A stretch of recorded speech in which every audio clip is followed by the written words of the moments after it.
secondo unboxing della Season 2 di Dax e Max. Bentornati ragazzi, ce lo avete chiesto a gran voce ed è arrivato, sempre mini, dal mondo manga e anime di Dash Yokuro. Parliamo questa volta della mini ispirata a un carro armato, appartenente al coprotagonista Dankuro Toda, chiamato anche Tankuro appunto per l'ispirazione presa dal carro armato. Per gli amici italiani rimane Ciccio Sprint. Una mini uscita su diversi telai, in questo caso sotto gli occhi avete il Type 3 con gomme slick, ma uscì inizialmente il 22 febbraio del 1989 su Type 1 con gomme chiodate. Una seconda ristampa c'è stata su telaio MS, quindi una Mini 4VD Pro in quel caso. Ultimo, ma non ultimo, le edizioni limitate sono uscite su Super 1.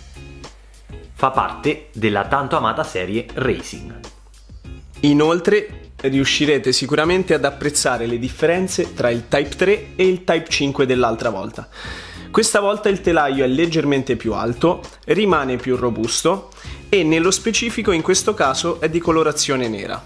Rimane poi la scocca di colore verde sgargiante mista a colori rosso e giallo. Con uno spoiler opzionale che noi abbiamo deciso di montare perché ci piaceva così. Bene ragazzi, questa è la mini, una delle mini che porteremo al Safari Type 3, evento che avrà luogo il 23 febbraio a Roma. Per ulteriori informazioni sia sull'evento che sul Type 3 vi consigliamo di restare sul nostro canale, a breve arriveranno altri video sempre legati alla serie Road to Safari Type 3 in cui vi faremo vedere come montare e come creare una Mini 4VD con settaggio Sport e marcia 6,4 a partire da questa Dash 2.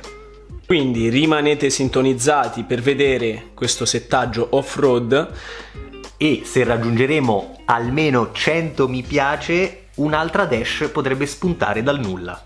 Ma sicuramente spunterà lo stesso anche senza i 100 mi piace. Però fra tanti anni. Bene ragazzi, alla prossima. Ciao ragazzi. Ciao.